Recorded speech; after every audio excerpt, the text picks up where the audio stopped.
My name is Sophia. I was 16 years old when this story began. I lived in a small town near New York City called Maplewood Hills. It was a quiet place with green hills, little shops, and one big school where all the students went. That year, I started my grade 10. We had a new teacher for literature. His name was Mr. Daniels. He was only 25 years old, but he looked very mature. He had dark blonde hair, wore glasses, and always carried a brown leather bag. He wore simple clothes, a clean white shirt, and sometimes a dark blue sweater. He looked calm and kind. His eyes were green, and when he smiled, they looked warm like sunlight. All the girls in my class noticed him on the first day. Some of them whispered and laughed during the lesson. They tried to ask silly questions to talk to him. One girl dropped her pen 3 times on purpose just to make him look at her. But Mr. Daniels was always polite. He did not get angry, but he also did not act different. He only talked about the lesson and focused on teaching. I also liked Mr. Daniels. I liked him very much, but I never joked with him or asked strange questions. I was not brave like the other girls. I was quiet, and I always sat in the second row near the window. I listened to him carefully. Every time he read something from a book, his voice made me feel peaceful. I loved reading, and Mr. Daniels made every story sound special. He was a great teacher. He didn't just ask us to read. He explained the meaning behind the words. He told us why the writer used certain sentences and why a poem felt happy or sad. He asked us to write what we felt after reading a story. I loved that.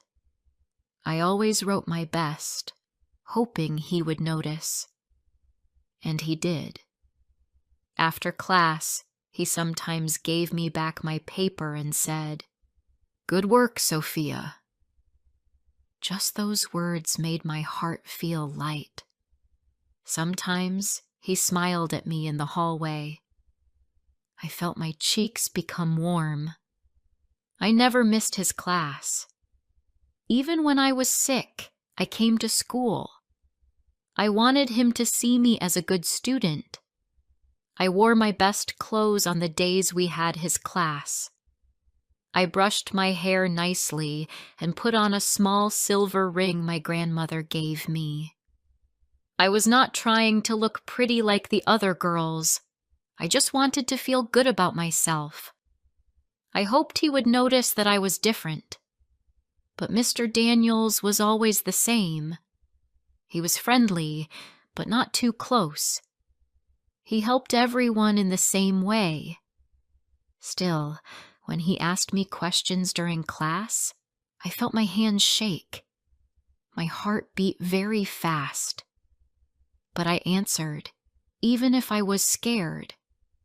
And when he said, "Well done," I smiled all day. At home, I thought about him. I imagined what he liked to do after school. Did he have a cat or a dog? Did he listen to music or read in the evenings like me? I didn't know, but I wanted to find out. One day, by accident, I saw him at the grocery store with a basket full of fruit and bread. He smiled at me and said, "Hello, Sophia. Doing some shopping?" I said yes and smiled back. My hands felt cold, but I was happy the whole day after that. A week later, I saw him again in town. He was coming out of a small bookshop. He was with a man around the same age. I guessed it was his friend. They were laughing. When Mr. Daniels saw me, he waved and said hello. I waved back. I watched him walk away. I felt a strange feeling in my chest. I didn't want to see him with anyone else. Soon the school year moved on. The leaves turned brown and the wind became cold. We had a school festival, and Mr. Daniels was there too. He helped at the bookstall. I went there and bought a small storybook. He looked at the cover and said, "Good choice." I smiled and felt like I was floating, but I still couldn't talk to him like other girls. I didn't know what to say. I only said thank you and walked away. Later, I thought of many things I could have said, but it was too late. I just kept writing good essays and finishing my homework on time. Mr. Daniels gave me high grades in literature. He often wrote "very thoughtful" or "well done" on my papers. I kept them in a box under my bed. I read them again and again. Winter came. It snowed in Maplewood Hills, and school was closed for a few days. I stayed inside, reading books and thinking about Mr. Daniels. I even dreamed about him sometimes. In my dream, we were walking in the snow, talking about stories and poems. When school opened again, he was still the same, calm, focused, and kind.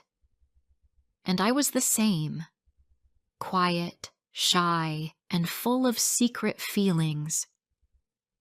I never told anyone, not even my best friend.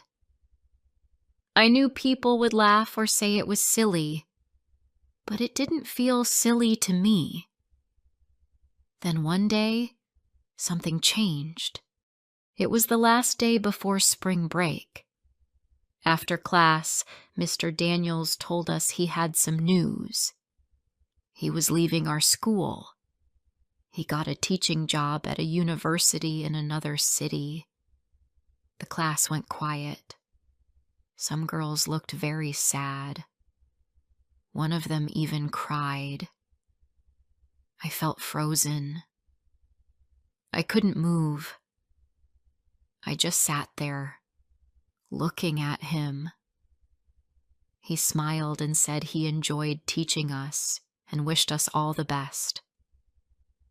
When class ended, I walked out slowly. I didn't want to leave. I walked to the garden behind the school and sat on a bench. The trees were still bare and the ground was wet. I looked at the sky and felt like I lost something important. That evening, I walked around my neighborhood. I didn't know why, but I kept walking until I reached a quiet street. I looked around and saw a small white house with a garden. I had passed it before, but now I knew it was his house. I stood across the street and looked at the window. The light was on. I saw a shadow move inside. Maybe it was him. I didn't wait long. I turned and walked back home. That night I couldn't sleep. I thought about all the classes, the stories we read, the times he smiled at me, and how he was leaving. My chest hurt. I didn't know if I would ever see him again. I didn't say goodbye. I couldn't. It felt too hard. Before I share the rest of my story, I want to ask you something. Where are you listening from? It gives me strength to know someone is hearing my words. Someone who understands me. Please tell me in the comments. I would really love to know. After Mr. Daniels left Maplewood Hills High School, everything felt different. I still went to school every day, but I was less excited. Literature class was not the same anymore. The new teacher was fine, but I didn't feel anything special. I missed Mr. Daniels's voice, his smile, and the way he explained stories. For many weeks, I kept thinking about him. Sometimes I passed by his old house on my way home, but the lights were off. A new family had moved in, and I felt strange seeing other people there. It was like the old memories were slowly fading. Time moved forward. Summer came, and school ended. I started preparing for my university entrance exams. I wanted to study English literature. I spent most of my time reading books, writing essays, and practicing grammar. My parents were very supportive. They said I had a good chance to get into a university in the city. I also joined a private English class in town. It was for students who wanted extra help for the entrance exam.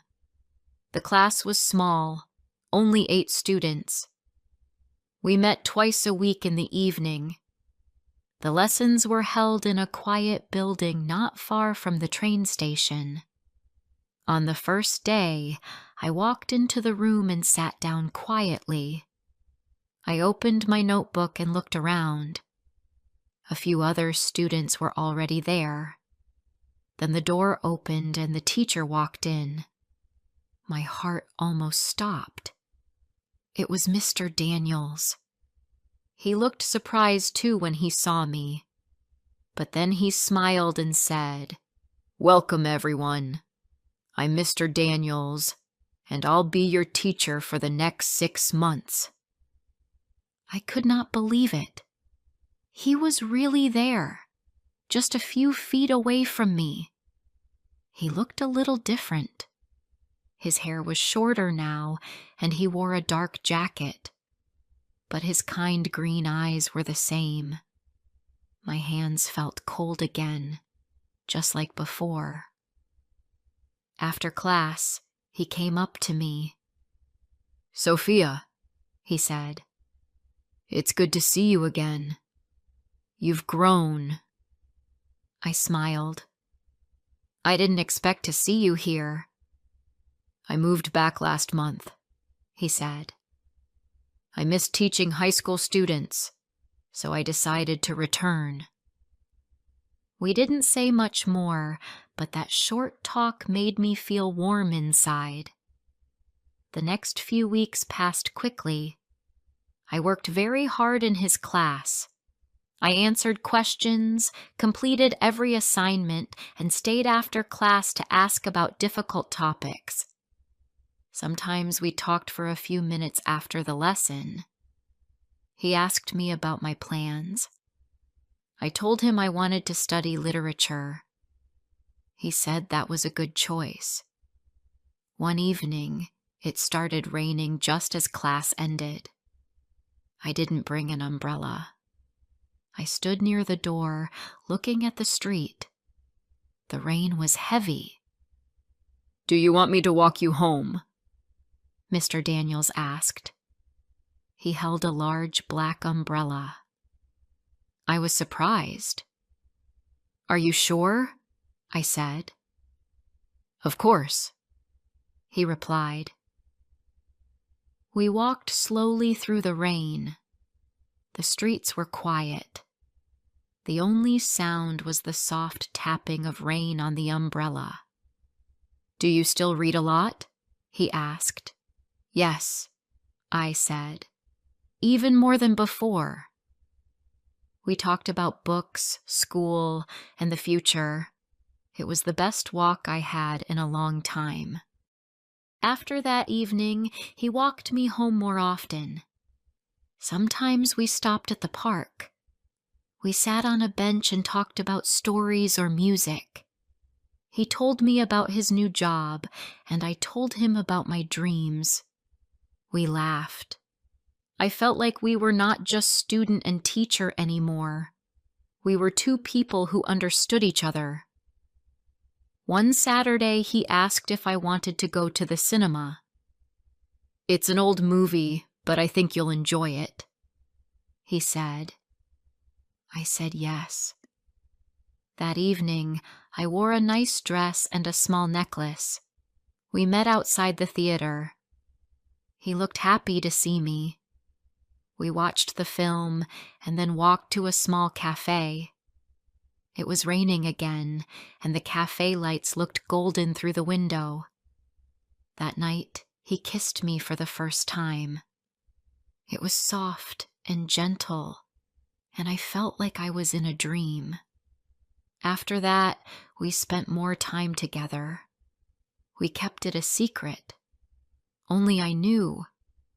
I didn't tell my parents or friends. I didn't want anyone to judge us. I didn't want to lose him again. Sometimes I wondered if this was real. I was just a student, and he was older. But when we talked, it didn't feel wrong. We talked for hours and never got bored. We liked the same books and the same kind of music. I felt safe with him. I felt seen. The months passed quickly. My exams were getting close, and I studied harder than ever. Mr. Daniels helped me with practice questions. He gave me advice and told me to believe in myself. "You're a smart girl, Sophia. You can do this," he said once. Those words stayed in my mind. Then one day, everything changed. It was a warm afternoon. We were sitting on a bench in the park. He looked serious. I knew something was wrong. "I need to tell you something," he said. "I got a job offer." I looked at him. "Where?" "In the United States. A school in Boston wants me to teach literature.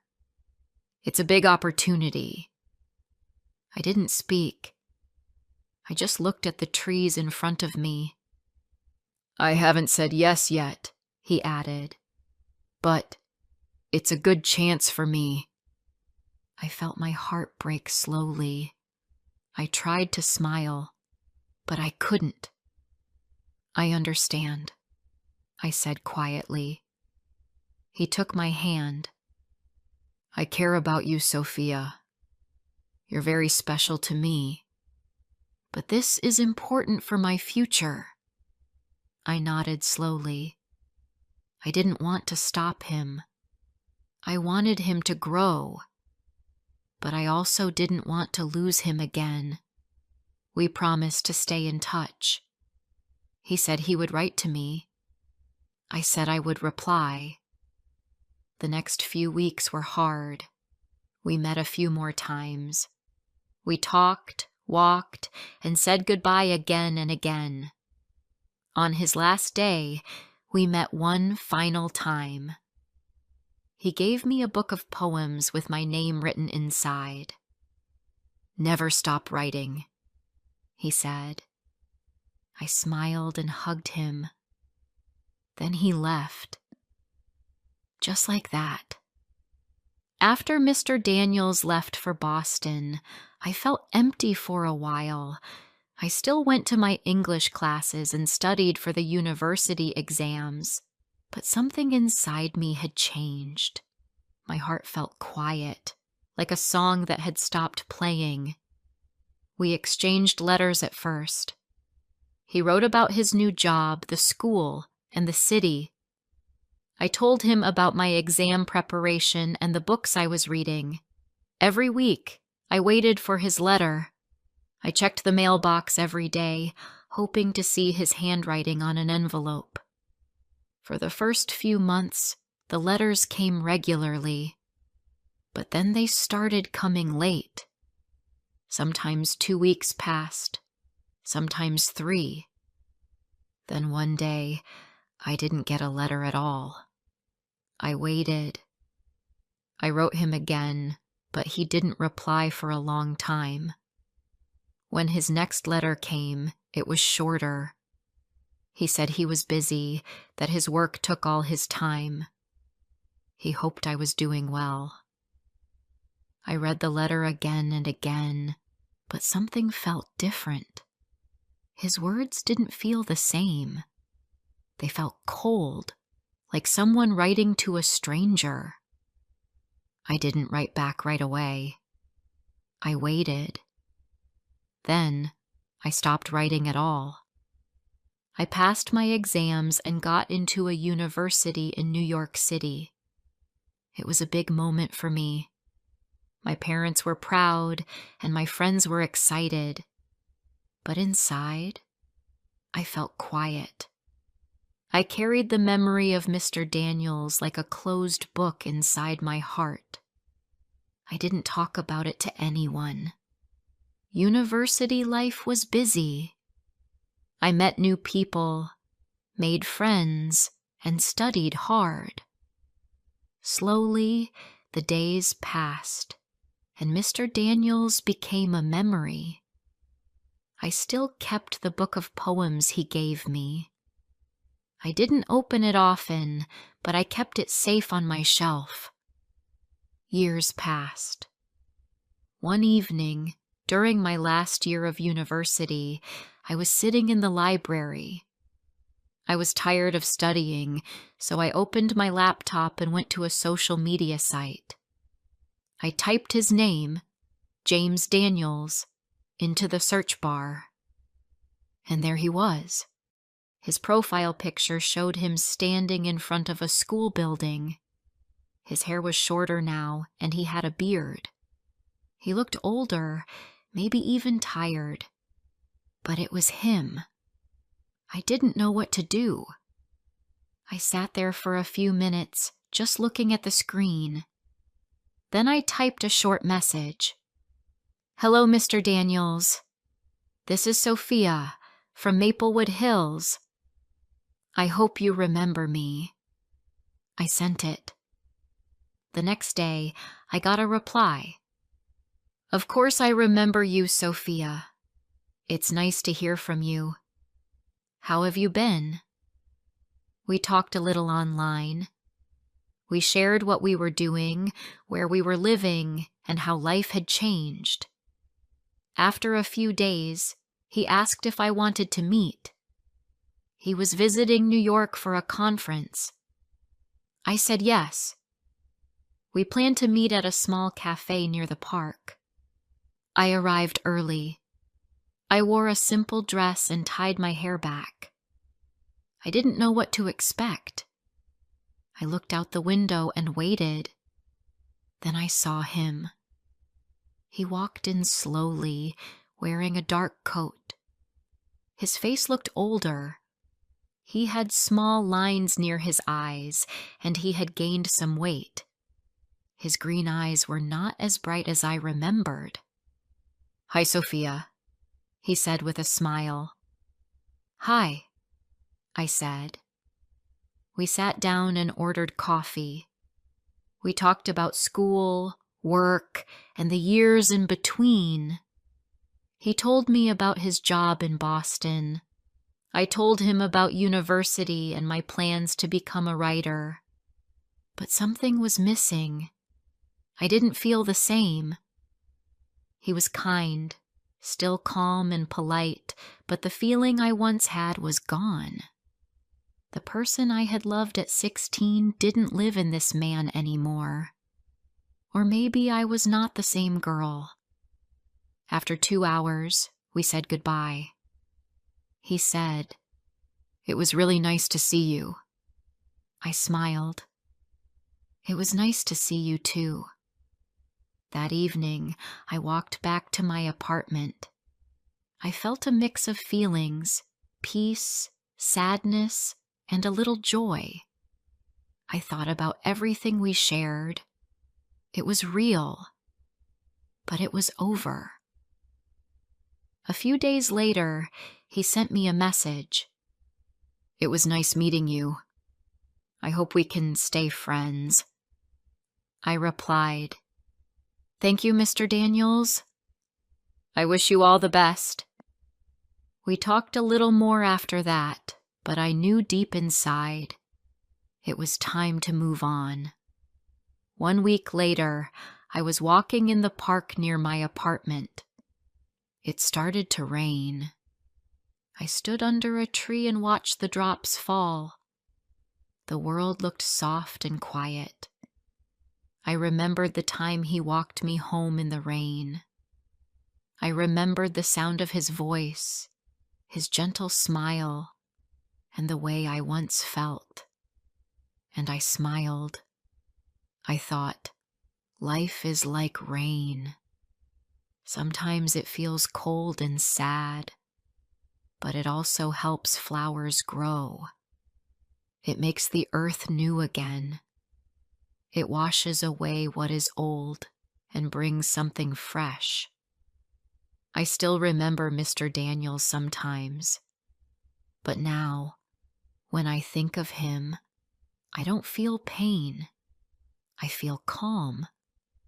He was part of my story, but he wasn't the end of it. Now, I am writing new pages. I have a job I love. I teach children how to read and write. I help them see the beauty in words, just like he once helped me. And maybe someday, someone will feel inspired in my class too. Maybe I'll be someone's favorite teacher, just like he was mine. Because life moves forward. People change. Feelings change. But memories stay with us. They teach us. They shape us. And sometimes the most beautiful stories are the ones that stay in the heart, even if they don't last forever.